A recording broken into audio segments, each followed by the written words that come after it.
Hey, friend. Welcome back to the Renaissance English History Podcast, a part of the Agora Podcast Network and the original Tudor History Podcast, telling stories of Tudor England since 2009. I am your host, Heather.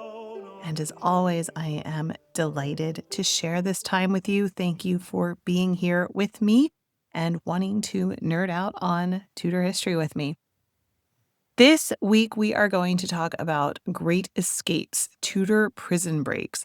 So a couple of years ago, maybe 5 years ago, must have been 5 or 6 years ago, I did an episode on the top escapes from the Tower of London. It had been based on a talk I did at the Intelligent Speech Conference that was the most daring escapes from the Tower of London. And I had also been talking about prisons here recently. We did this episode on Tudor justice and the law. And so I thought it'd be fun to go back and kind of revisit some of that and expand it. So we aren't just talking about prison breaks from the Tower of London anymore, but actually the most daring prison escapes of Tudor England. And of course, when most of us think about prison in Tudor England, we think about the Tower of London.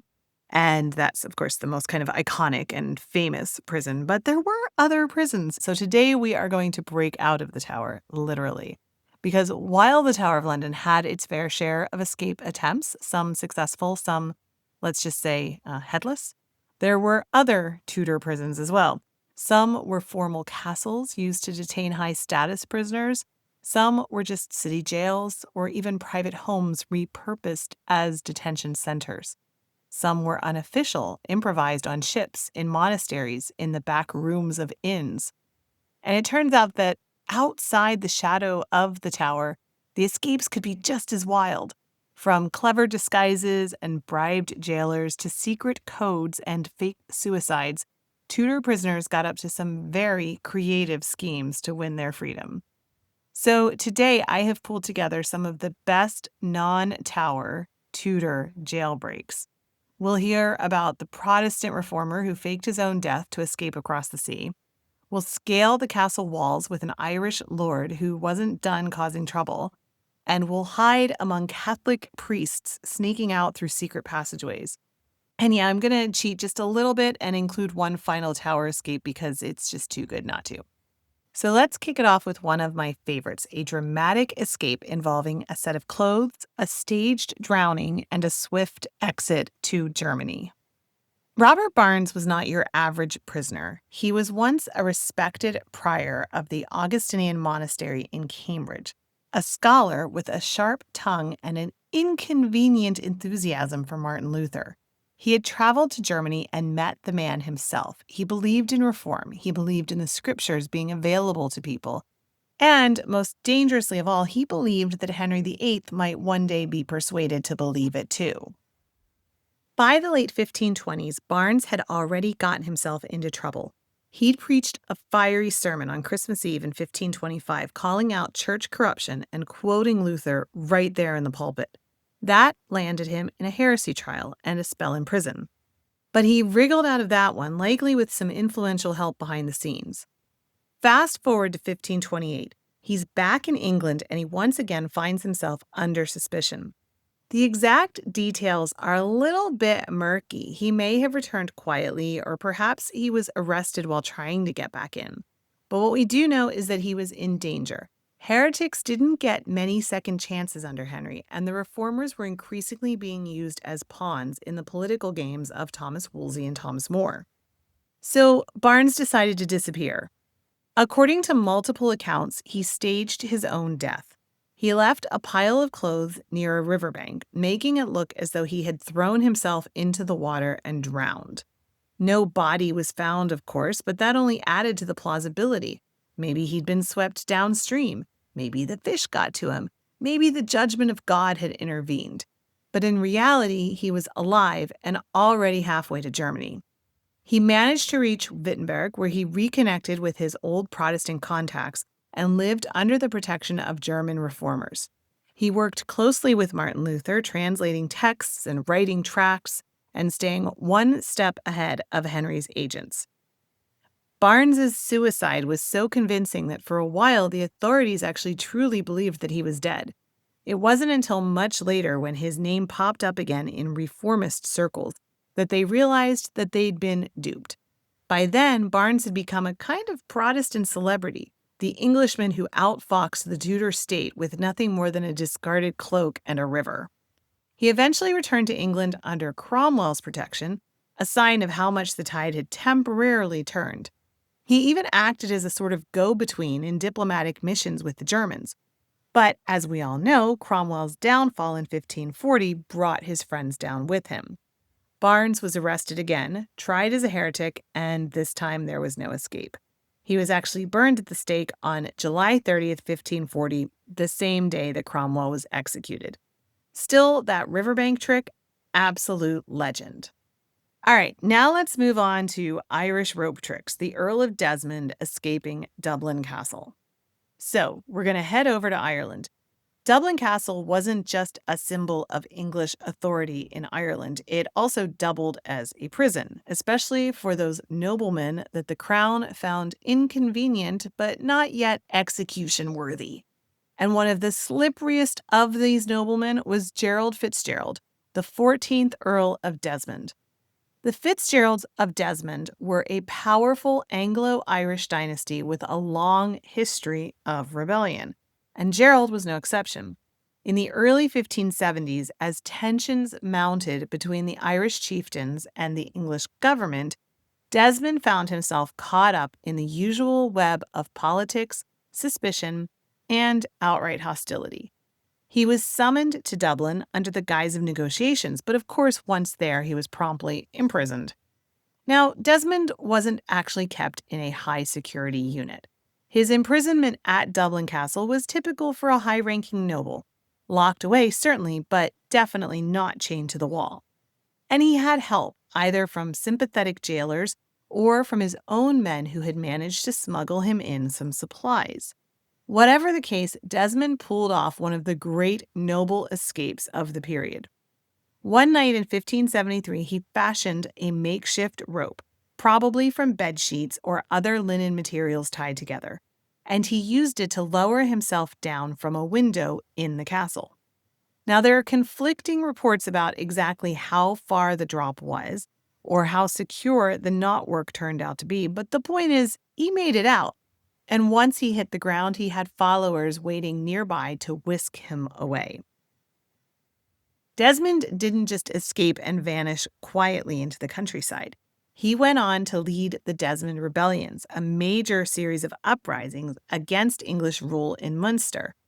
His escape was no fluke or act of desperation. It was a calculated first step in a broader campaign against the English presence in Ireland. The English, of course, were absolutely furious. A nobleman slipping out of a castle prison using rope tricks was both an embarrassment and a pretty big security warning. But Desmond was back in the wild, and his jailbreak became a symbol of Irish defiance, bedsheets and all. Now we're going to talk about the Great Wisbech Getaway, the Catholic priests on the run. So we're going to turn to a different kind of prison, one without bars or moats, but no less dangerous for the people trapped inside of it. Welcome to Wisbech Castle, a Tudor bishop's residence turned prison located in the flat and windswept fens of Cambridgeshire. In the late Elizabethan period, it became something of a holding pen for high-profile Catholic recusants, priests, missionaries, and former monks who refused to conform to the Church of England. Now, unlike the Tower or Newgate, Wisbech wasn't built for security. It wasn't even really a castle by the time we're talking about. It was more like a crumbling manor house with a perimeter wall and a lot of damp rooms. But that didn't mean the government wasn't serious about keeping the men inside. Many of them were considered dangerous subversives, linked to foreign Catholic powers and accused of plotting treason, as well as heresy. Among those imprisoned there were figures like Father William Weston, a Jesuit missionary who had returned to England in secret to minister to hidden Catholics. Life inside Wisbech was uncomfortable and tense. There were constant religious disagreements among the imprisoned clergy, rivalries between the Jesuits and the secular priests, and of course, the always looming threat of execution if anyone fell afoul of Elizabeth's increasingly paranoid administration. But despite the conditions, and maybe because the place wasn't exactly Alcatraz, There were several successful escapes. Some priests managed to bribe their jailers. Others used disguises, slipping out dressed as servants or tradesmen. One particularly clever escapee is believed to have walked out wearing a borrowed cloak and hat, blending in with a group of workmen doing repairs on the roof.